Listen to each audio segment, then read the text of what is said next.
बिस्मिल्लाहिर्रहमानिर्रहीम, अस्सलाम वालेकुम। और आज बन रही है सबकी फेवरेट बीफ नली निहारी, जो कि सबको बहुत पसंद होती है। और इसका ये जो गूदा निकलता है ना, बड़े मज़ेदार होता है। और गोश्त देखें कितना मुलायम, और निहारी का गोश्त इसी तरह का सॉफ्ट होना चाहिए। पहले तैयार कर लेते हैं मसाला, जिसके लिए 1 टीस्पून लिए हैं काली वाली मिर्चें, आधी टीस्पून लिए लौंग, 1 बादियान का फूल, 1 लिए है मैंने बड़ी इलायची, 1 ली थी मैंने दालचीनी का टुकड़ा, 1 टेबल स्पून डाला है ज़ीरा, 1 टेबल स्पून भर के डाला है साबुत धनिया, 1 टेबल स्पून डाली है सौंफ। इसके अलावा जायफल जवतरी ली है, जायफल का छोटा सा टुकड़ा, 2 जवतरी के टुकड़े लिए हैं। और इसके साथ ही मैं इसके अंदर डालूँगी ये है सौंठ।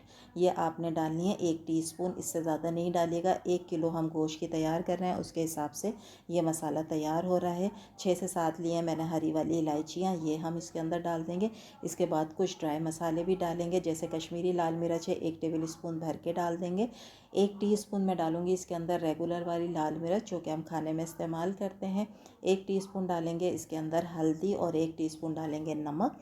और इन सारी चीज़ों को हम कर लेंगे अच्छी तरीके से ग्राइंड।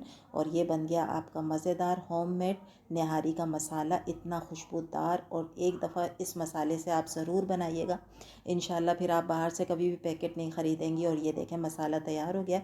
फ़ाइन पीसिएगा, बिल्कुल आपको पैकेट का लुक आ रहा है। और खुशबू इतनी ज़बरदस्त आ रही थी, मज़ेदार सी। ये 1 केजी गोश्त का आपका मसाला निहारी का तैयार हो गया। इसको तैयार करके एक तरफ रखेंगे।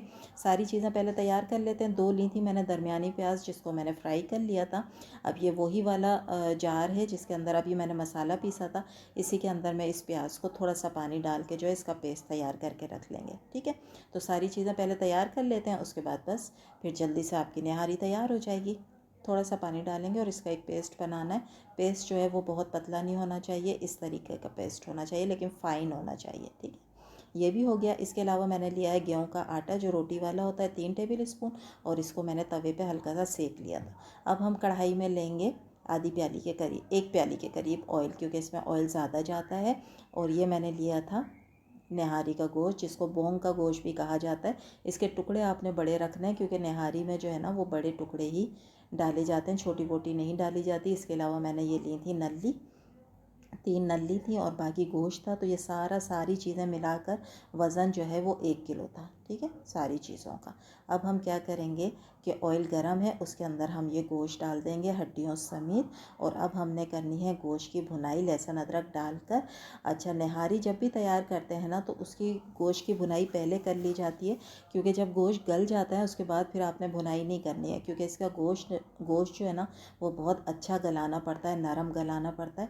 उसके बाद अगर आप इसकी भुनाई करेंगे ना, तो गोश्त जो है वो टूट जाएगा, फिर अच्छा नहीं लगेगा। ठीक है, तो लहसुन अदरक डालकर मैंने तकरीबन 10 मिनट इसकी भुनाई की थी, ताकि जो इसमें एक महक होती है ना गोश्त की, हड्डियों की, वो सब ख़त्म हो जाए और लहसुन अदरक भी अच्छी तरीके से भुन जाए। तो मैंने तकरीबन 10 मिनट इसको अच्छी तरह भून लिया था। थोड़ा मुश्किल होता है, क्योंकि ये बड़ी होती हैं हड्डियाँ भी, और गोश्त के टुकड़े भी बड़े होते हैं, तो इसमें चम्मच चलाना थोड़ा सा मुश्किल लगता है।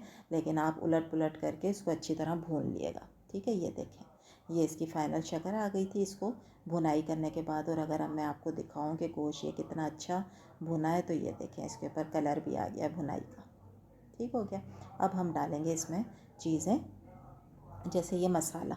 सबसे पहले मैंने मसाला डाला है जो अभी हमने तैयार किया था, और उसके साथ ही हम इसमें डाल देंगे जो हमने प्याज का पेस्ट तैयार किया था। ठीक है, अब ये थोड़ा सा इसमें पेस्ट रह गया था, तो उसमें मैंने थोड़ा सा पानी डालकर और उसको मिक्स करके फिर हम वो पानी भी इसमें डाल देंगे, ताकि वो ज़ाया ना हो। अब इस प्याज के पेस्ट के साथ और मसाले के साथ भी आपने गोश्त को भूनना है बहुत अच्छे तरीके से। आँच को कम कर लें। अगर आपको लग रहा है कि मसाला जल जाएगा, तो फिर आप थोड़ा सा पानी का छींटा भी दे सकती हैं। अभी मैं इसमें डाल दूँगी वो जो प्याज का मैंने मिक्सचर था ना, ये देखें इस तरह से घोल के मैंने वो डाल दिया। तो थोड़ा सा पानी आप डाल दें, ताकि मसाला हमारा नहीं जले। और अब हम इसकी भुनाई करेंगे, और इतनी भुनाई करेंगे कि ऑयल जो है ना वो सारा सेपरेट हो जाए, और मज़ेदार सा गोश्त के ऊपर एक कलर आ जाए। ठीक है, तो इसको भून लें। इसको भी मैंने तकरीबन हल्की आंच पर 10 मिनट मज़ीद भून लिया था अच्छे तरीके से। तो बहुत टेस्टी बनी थी, बहुत मज़ेदार थी। और इसमें जैसे ही मैंने मसाला डाला है ना, तो निहारी की बड़े मज़े की खुशबू आना शुरू हो गई थी घर में। सबको पता चल गया था कि आज निहारी बन रही है। देखें 10 मिनट मैंने इसको भूना है, तो इसकी ये शक्ल आ गई है, और इसका ऑयल भी सारा सेपरेट हो गया। अब हम बना रहे हैं बीफ की। तो इसमें पानी ज़्यादा जाएगा क्योंकि गोश्त को गलना है। तो तकरीबन मैंने 1.5 जग पानी इसके अंदर डाला था, यानी 1.5 लीटर पानी मैंने इसके अंदर डाल दिया था। अब आप इसको कुकर में भी गला सकती हैं, और अगर आप चाहें तो इसको रख दें, क्योंकि जो सिलो सिलो बनती है ना निहारी, उसका ज़्यादा फ्लेवर आता है, वरना फिर हम इसको कुकर में गला लेंगे। ठीक है, तो इसको ढक के हम रख देंगे, गोश्त गलने तक अच्छी तरीके से हमने इसको पकाना है। अब देखें गोश्त अच्छा सा गल गया है और सारा ऑयल जो है ना वो ऊपर आना शुरू हो गया है। अब सबसे पहला काम हमने ये करना है कि ये जो तरी है ना रेड कलर की, वो हमने उतार लेनी है। ठीक है, बाकी के काम आपने इसके बाद करना है। जब गोश्त गल जाएगा हल्की आंच पर, तो ये सारा तेल जो है ना वो ऊपर आ जाएगा, और ये तेल आपने ज़रूर निकाल लेना है, क्योंकि जब हम निहारी सर्व करेंगे ना तो उसके अंदर फिर हमें ये वाला ऑयल जो है वो इस्तेमाल करना है, जो कि आपने देखा भी होगा होटल वगैरह पे कि उनके पास भी ये तरी जो है ना वो अलग रखी हुई होती है, ये वो ऊपर से डाल कर देते हैं। तो हम भी ये सारी निकाल लेंगे ताकि हमारी जो मज़ेदार सी निहारी है उसका लुक भी बहुत अच्छा आ जाए। अच्छा, अब ये देखें, इसको मैंने तेज़ आंच पे रख दिया था ताकि अच्छी तरह शोरबा पकना शुरू हो जाए। अब ये देखना है कि आपने कितना बनाना है शोरबा, तो उस हिसाब से आप कर लें। अगर आपको ज़्यादा लग रहा है तो थोड़ा सा शोरबा जो है वो आप सुखा भी सकती हैं तेज़ आंच पर। ठीक है, अब हम इसमें डाल रहे हैं थोड़ा थोड़ा सा जो हमने आटा घोल के रखा था, वो हम थोड़ा थोड़ा सा डालेंगे, जिसको मैंने आधे कप में घोल लिया था। ठीक है, एक साथ नहीं डालिएगा, उससे क्या होता है कि हो सकता है बहुत थिक हो जाए, तो इसलिए हम थोड़ा थोड़ा डालते जाएंगे और मिक्स करते जाएंगे। चमचा ज़रूर चलाती रहिएगा, वरना आटा जो है ना वो नीचे बैठ जाता है, तो फिर वो सही नहीं होती निहारी, नीचे से ना अजीब सी पकना शुरू हो जाती। ये देखें, अब मैं चेक करे जा रही हूँ और इसमें मैं थोड़ा थोड़ा सा डाले जा रही हूँ। इस तरह पूरा आटा जो था 3 टेबल स्पून वो इस शोरबे के अंदर चला गया है, और शोरबा जो है वो थिक होना शुरू हो गया। अब मज़ीद हम इसको पकाएंगे तकरीबन 15 मिनट, ताकि जो कच्चापन होगा ना अगर थोड़ा बहुत भी आटे का, तो वो भी ख़त्म हो जाएगा। अभी आपने देखा मैंने बोटी को जैसे उठाया तो वो कैसी टूट रही है, यानी इतनी सॉफ्ट आपने इसको गलाना है। मज़ेदार निहारी वही होती है जो बस हाथ लगाएं और बोटी टूट जाए, मज़ेदार सी ना, इसमें सख्त गोश्त नहीं रखना होता है।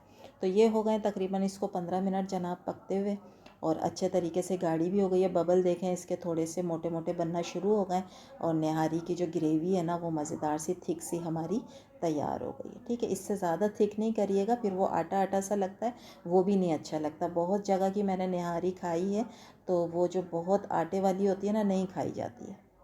ठंडी होके इसने वैसे भी थोड़ा सा थिक हो जाना है। ठीक है, अब हम इसको सर्व करते हैं। तो एक डिश में मैंने नल्ली रखी है, और ये जो बोंग का गोश्त था उसके पीस रखे हैं। ठीक है, तो ये एक हम सर्विंग कर रहे हैं बड़ी, और एक हम करेंगे प्लेट में छोटी फॉर 1 पर्सन। ठीक है, तो इसमें सारी चीज़ें हम डाल रहे हैं, और अभी जो इस पर मैजिक आएगा ना वो ज़बरदस्त आएगा जब हम इसके ऊपर नल्ली का गूदा डालेंगे, और वही आपने सर्विंग करते वक्त लास्ट में ज़रूर डालना है, तो वो आपकी मज़ेदार सी लगेगी। ठीक है, अब सबसे पहले हम इस पर डालेंगे तरी जो हमने निकाली थी, और ये देखें डालते ही इसका लुक आप देखें कितना ज़बरदस्त आना शुरू हो गया। बहुत मज़ेदार थी, सिर्फ लुक अच्छा नहीं था, जायके में भी बहुत अच्छी थी। ज़रूर बनाइएगा और एंजॉय करिएगा, घर वाले खुश हो जाएंगे। इतना मज़ेदार आप घर में ही मसाला तैयार करके। अब इसके ऊपर हमने क्या करा है, अदरक डाला है, हरा धनिया डाला है, और अब हम डाल रहे हैं नल्ली, मज़ेदार सी। रेसिपी अच्छी लग रही है तो प्लीज़ लाइक करें, शेयर करें, सब्सक्राइब करें, और इन्जॉय करें फैमिली के साथ। दावत में ज़रूर बनाएं, लेमन ज़रूर रखिएगा। और ये मैंने प्लेट में डाली थी फॉर 1 पर्सन, और ये देखें गोश्त कितना गला हुआ है कि बस मैंने हाथ रखा है। ये देखें इतना ही सॉफ्ट आपने बनाना है, फिर तो मज़ेदार होगा। ठीक है, अगर ये सख्त रह गया ना फिर वो अच्छी निहारी नहीं होती है। देखें बिल्कुल मक्खन जैसा हो रहा है, नरम एकदम ज़बरदस्त।